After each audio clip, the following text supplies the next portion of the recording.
Hello बच्चों, कैसे हो आप सब। तो आज बात करने वाले हैं D pharma and B pharma. काफ़ी बच्चों ने इस पे क्वेश्चन किया हुआ था कि ma'am D pharma B pharma के बारे में वीडियो बनाइए। और कई बच्चों ने ये भी क्वेश्चन किया था मुझे, बड़ा ही टिपिकल था कि मैम किसी के पास अगर डी फार्मा की डिग्री है और फिर भी उसे ऐसा लग रहा है कि उसे बीएमएस करनी है, तो डी फार्मा के बाद बीएमएस का स्कोप कैसे एनहांस होता है, तो उस पे भी ये वीडियो है। तो पहले हम बात करेंगे D pharma is diploma in pharmacy. B pharma bachelor degree रहती है फार्मेसी में। जो डिप्लोमा डी फार्मा है वो 2 साल का रहता है, जो बी फार्मा है वो 4 इयर्स का रहता है। ठीक है। करियर प्रोस्पेक्ट्स, ठीक है। अब क्या होता था ना, जो पहले बी डी डिप्लोमा वाले लोग होते थे ना, इनको डायरेक्ट फार्मासिस्ट की जॉब मिल जाती थी गवर्नमेंट सेक्टर में। ठीक है। अभी जो बी फार्मा वालों को है, इनको गवर्नमेंट सेक्टर में फार्मेसी ऑफिसर की जॉब पे रखा जाता है और उनकी जो डिजायरेबल क्वालिफिकेशंस होती हैं तो उसमें बी फार्मा वालों को प्रेफरेंस दी जाती है। ठीक है। बी फार्मा के बाद आप एम फार्मा कर सकते हो अगर आपने टीचिंग लाइन में जाना है। फार्मेसी कॉलेजेस में आप जा सकते हो। फार्मास्यूटिकल कंपनीज होती हैं, जो दवाइयाँ बनाने वाली कंपनीज होती हैं, वहाँ पे आप लोगों के लिए जॉब होता है। प्लस आप एमआर मेडिकल रिप्रेजेंटेटिव्स की जॉब आप डी फार्मा के बाद, जैसे मानो आपने 17 साल की उम्र में आपने अपना +2 पास करा, 2 साल आपने डिप्लोमा इन फार्मेसी कर लिया, 19 साल में आपने अपना एमआर का बिजनेस शुरू कर दिया। एमआर इज मेडिकल रिप्रेजेंटेटिव, मतलब आप अपनी जो मेडिसिन हैं उनको, जो डॉक्टर्स के हॉस्पिटल होते हैं जहाँ पे डॉक्टर्स बैठते हैं, वहाँ पे आप जाके अपनी मेडिसिन के प्रॉस एंड कॉन्स बताते हो। तो आपको कंपनीज के साथ एसोसिएट होना होता है। मानो जैसे किसी को अगर सिप्ला जैसे बड़ी अपॉर्चुनिटी रहती है सिप्ला में, तो स्टार्टिंग में आप 19 साल की एज से ना 10,000 से 15,000 के बीच में आपका सैलरी होगा। बट ये बढ़ते बढ़ते जब तक आप लोग 30 साल के होंगे ना, तो यही सैलरी जो 10,000 रुपये है ये 80,000 तक भी जा सकती है। डैट डिपेंड्स कि आपकी कन्विंसिंग पावर कैसी है, कि आप किसी के साथ किसी डॉक्टर को कैसे कन्विंस कर पाते हो। प्लस आपकी कंपनी क्या क्या आपके लिए मेडिसिन को प्रमोट करने के लिए क्या क्या ऑफर्स लेके आते हैं। ठीक है। ये सेम चीज़ आप बी फार्मा के बाद भी कर सकते हो, राइट, मेडिकल रिप्रेजेंटेटिव वाली जॉब। अब आगे बात करते हैं डी फार्मा की एडवांटेज ओवर बी फार्मा। तो जो डी फार्मा की एडवांटेज है ना, एक पहली बात है कि 2 साल का कोर्स है, बी फार्मा है 4 साल का कोर्स। तो अगर किसी ने केमिस्ट की शॉप खोलनी है डायरेक्ट, तो उसमें वो डी फार्मा का कोर्स करे 2 साल का, और उसके बाद आप मेडिसिन की शॉप खोल सकते हो डायरेक्ट। बट लेकिन मेडिसिन की शॉप तभी चलेगी जब वो किसी हॉस्पिटल के नज़दीक होगी। और हॉस्पिटल के नज़दीक आपको अगर स्टार्टिंग ईयर्स में अगर प्रैक्टिस करने का आप सोच रहे हो, अगर आपने शॉप कोई खोलनी है, तो उसके लिए आपको कोई गांव सर्च करना चाहिए। तो वहाँ पे आप मेडिसिन की शॉप खोलिए। क्योंकि मैं गांव में रहती हूँ, इसलिए मुझे पता है कि यहाँ पे जो डी फार्मा होते हैं, इनको एक बहुत बड़ा एडवांटेज है। एक तो आपको लाइसेंस मिल जाता है मेडिकल शॉप खोलने का, फार्मेसी की शॉप खोलने का।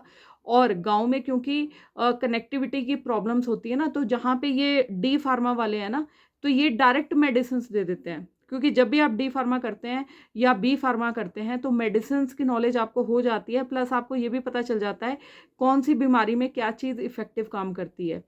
तो जो गाँव में ऐसा है कि गाँव में ना रात के टाइम कई जगह ऐसा है कि वहाँ पे डॉक्टर्स ही अवेलेबल नहीं होते। तो जो डी फार्मा वाले हैं, तो ये एक ना जो बेस लेवल फर्स्ट एड वाला लेवल है ना, वहाँ पे पेशेंट्स को इमरजेंसी नाइट केयर भी आप देते हो ना। तो आप रात के अपने शॉप के बाहर अगर लिख के लगा दोगे ना कि इमरजेंसी जो मेरे फीस है दैट इज़ 200 रुपीज़ या फिर 300 रुपीज़, भी आप ले सकते हो रूरल एरियाज़ में जहाँ पे डॉक्टर्स हैं ही नहीं।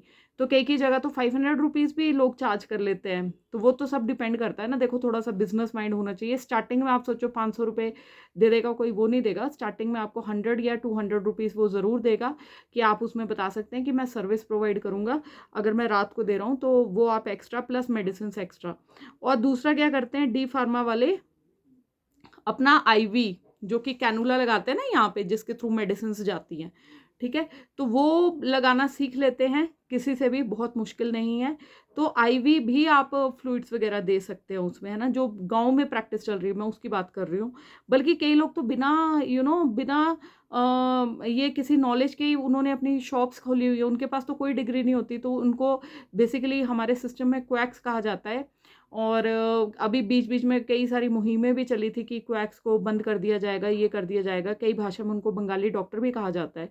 तो ये लोग वो होते हैं कि जो किसी डॉक्टर के साथ एसोसिएट होके इन्होंने कभी काम करा था और इनको आता था काम, और विलेज लेवल पे ये लोग बहुत अच्छा काम कर रहे हैं और कई जगह बहुत अच्छा कमा भी रहे हैं। अब इसमें एक कंट्रोवर्शियल सा स्टेटमेंट हो जाएगा अगर मैं इनके सपोर्ट में बोलूँ कुछ, बट बेसिक बात ये है कि सभी को पता है, ऊपर से लेवल से लेके नीचे लेवल तक, कि जहाँ पे गाँव में बिल्कुल ही विसिनिटी में जहाँ से सरकारी हॉस्पिटल ही आपका 20-20 किलोमीटर है, तो वहाँ वाले एरियाज़ में ये जो बंगाली डॉक्टर के नाम से हैं, तो ये फर्स्ट एड्स वगैरह देते हैं। तो पेशेंट को जैसे नाइट में किसी को सीवियर हेडेक हो गया, माइग्रेन की प्रॉब्लम हो गई, है ना? तो वहाँ पे ये लोग ट्रीट कर सकते हैं उसको, आपको फर्स्ट एड की दवाई मिल गई, उसके बाद आप चले जाते हैं हायर इंस्टीट्यूशन पे, ठीक है? तो बाकी ऐसा भी देखने में आया हुआ है कि जो बहुत सालों से प्रैक्टिस कर रहे हैं और जिन्होंने ऑलरेडी किसी डॉक्टर को असिस्ट किया होता है ना, उनको वैसे ही नॉलेज हो जाता है, उनको इंजेक्शंस वगैरह का नॉलेज है। तो कई-कई जगह तो एक-एक इंजेक्शन लगाने के 100 रुपीज़ चार्ज कर रहे हैं। इवन कोविड टाइम्स में आप मानेंगे नहीं, जो ये प्रैक्टिस कर रहे थे रूरल एरियाज़ में, तो बिकॉज़ उस टाइम पेशेंट्स को ना रैट का टेस्ट करवाना पड़ता था सरकारी हॉस्पिटल्स में जब वो जाता था। जो रैट कोविड टेस्ट बोलते थे ना, नाक के थ्रू होता था। तो उस टाइम इन्होंने ना 500 रुपीज़ भी चार्ज किए हुए हैं पेशेंट्स को, क्योंकि पेशेंट्स को देने भी पड़ते थे और कई पेशेंट्स अपनी मर्ज़ी से देते थे, क्योंकि उस टाइम पेशेंट्स के मन में ना एक फ़ोबिया हो गया था कि भैया हमें हॉस्पिटल जाके रैट नहीं कराना। बट हैविंग सेड दैट, इसके साथ एक और चीज़ बोलना चाहूँगी कि उस टाइम कई पेशेंट्स ने अपने केसेस भी ख़राब किए थे, कि जिन्होंने अपने रैट टेस्ट या कोविड टेस्ट नहीं करवाए थे, क्योंकि उनके सिम्पटम्स जब तक वो सिविल हॉस्पिटल पहुँचे हैं तो वो 4-5 दिन पुरानी हो चुकी थी बीमारी, और उस टाइम हमें ट्रीटमेंट्स का पता ही नहीं था कि करना क्या है ना? तो उन्होंने उस टाइम कोविड टेस्ट अपने करवाए नहीं है, तो उनके केसेस भी बिगड़े हैं। तो ये विलेजेस में आज भी आप जाके देखोगे, किसी भी विलेज में अगर आप किसी भी शहर में रहते हो ना, तो वहाँ से अगर आपको टाइम मिलता है अपने मॉम डैड के साथ किसी विलेज में जाके देखना, वहाँ देखना बहुत सारे आपको डॉक्टर, आपको बोर्ड्स मिल जाएंगे बंगाली डॉक्टर करके, ऐसे करके उनकी प्रॉपर शॉप्स हैं। और आप अगर उनके ऊपर अंदर आपने नहीं भी जाना, या ऐसे एक विजिट मार लेना, देखो प्रैक्टिकल होना, रियलिटी को जानना एक बहुत ही हमारे लिए इंपॉर्टेंट चीज़ होती है, हमें पता ही नहीं होती चीज़ें। यू कैन पोज कि यू आर अ पेशेंट, ठीक है? आपको थोड़ा एक आइडिया दे देती हूँ कि आप अब वहाँ जाते हैं और आप कभी उनसे बात करके देखना। बेशक वहाँ पे कोई इंजेक्शन लगाने को बोलता है मत लगवाओ, कोई दवाई खाने को बोलता है मत खाओ, उसको बोल दो कि हाँ तो भैया डॉक्टर साहब मैं तो दिखाने ही आया था, या व्हाटएवर, है ना? तो ये चीज़ें हैं, आप उनके जो बंगाली डॉक्टरों के आस-पास की शॉप्स हैं, उनसे जाके आप बात करिएगा कि हाँ भई जो ये बैठे हैं, कितने सालों से बैठे हैं और क्या ये पेशेंट सच में ठीक हो जाते हैं? कोई पूछेगा क्यों? तो बोलना जी हम गाँव में आए थे और हमने यहाँ पे हमारे रिलेटिव के पास आए थे, तो हम बीमार हो गए, तो हम सोच रहे थे कि हमने दवाई लेनी है। तो मतलब क्योंकि ये मैंने खुद देखा है। मेडिकल फील्ड में जब तक हमें रियलिटी पता नहीं होती ना, पीछे तो गवर्नमेंट ने मुहिम चलाई थी कि इनके ना हॉस्पिटल्स और जो इन्होंने क्लिनिक्स छोटे-छोटे खोले हैं, तो वो बंद होने चाहिए। बट वो थोड़े टाइम के लिए चली, उसके बाद पेपर्स में कहीं ख़त्म हो गई। तो ऐसी चीज़ें हैं। और आप जान के हैरान होंगे कि गाँव में तो ऐसा है कि D pharma as proper doctor की तरह भी कई जगह प्रैक्टिस करते हैं। तो उसमें ये होता है कि आपकी एक मेडिसिन की शॉप है, राइट? तो मैं आपको गलत गाइडेंस नहीं दूँगी। जो आपका बेसिक स्ट्रक्चर है ना, डिग्री आपको बोलती है कि आप दवाइयाँ बेच सकते हो जब पेशेंट आपको देगा। लेकिन आरएमपी बोला जाता है इनको गाँव में। अगर कोई पेशेंट आता है, क्योंकि इंडिया में सिस्टम ऐसा है कि बिना पर्ची के भी दवाइयाँ दी जाती हैं, ठीक है? तो पेशेंट खुद आके आपको बोलता है कि हमें भैया ये दवाइयाँ दे दो हमारे डॉक्टर की। कई लोग तो पर्ची लेके आते हैं और पर्ची पे अगर डॉक्टर ने सिर्फ 7 डेज़ की दवाई लिखी है, उसके बाद कई लोग तो सालों पुरानी पर्चियाँ भी लेके आते हैं कि हमारे डॉक्टर ने हमें ये दवाइयाँ दी हैं, तो आप हमें दे दीजिए। तो सबसे पहले आपको पता होना चाहिए कि कॉमन ट्रेंड कौन-सी मेडिसिन्स का चल रहा है, वो मेडिसिन्स रखो जो भी आपके गाँव में पेशेंट्स को चाहिए होती हैं, ताकि उनको इधर-उधर ना जाना पड़े, आपके वहाँ पे बिक्री होगी। और एक-एक मेडिसिन के ऊपर आप जान के हैरान होंगे, कोई अगर ₹100 की मेडिसिन है, तो उसका जो एक्चुअल प्राइस होता है, कई मेडिसिन का सिर्फ ₹20 प्राइस होता है और ₹80 जो उसका डायरेक्ट आपको बेनिफिट मिलता है, राइट? तो गाँव में जहाँ पे आप पेशेंट डायरेक्टली आपके पास आएगा ना, तो वहाँ पे आपके पास ये पैसा कमाने के बहुत सारे साधन बढ़ जाते हैं, जब पेशेंट आपको खुद ही आके बोल रहा है कि मुझे ये है कि आप मेरे को दवाई दे दो, कि मैं उसके बाद दवाई लेके मैं हॉस्पिटल खुद चला जाऊँगा, ठीक है। गला खराब की जो अजिथ्रोमाइसिन दवाई है सबसे ज़्यादा चलती है और सबसे ज़्यादा मिसयूज़ भी होती है। 500 इसकी टैबलेट होती है, जो डोसेज रहती है इसकी वंस डेली, है ना, दिन में एक बार खानी होती है 5 दिन के लिए। कोई भी गला खराब होता है तो स्टार्टिंग में सभी लोग, ये बेसिक ट्रीटमेंट है जो कि आप लोगों को डी फार्मा करने के बाद पता चलेगी। साथ में आपकी कोल्ड एंड कफ की जो मेडिसिन होती हैं वो बहुत ज़्यादा यूज़ होती हैं, उनका मिसयूज़ भी होता है। तो ये सारी चीज़ें हैं जो विलेजेस में अभी भी प्रेवलेंट हैं, और कमाने वाले यहाँ से भी कमा रहे हैं। जब कोएक्स कमा सकते हैं तो एक D pharma degree holder, diploma holder या बी फार्मा डिप्लोमा होल्डर भी डेफिनेटली कमा सकता है, राइट।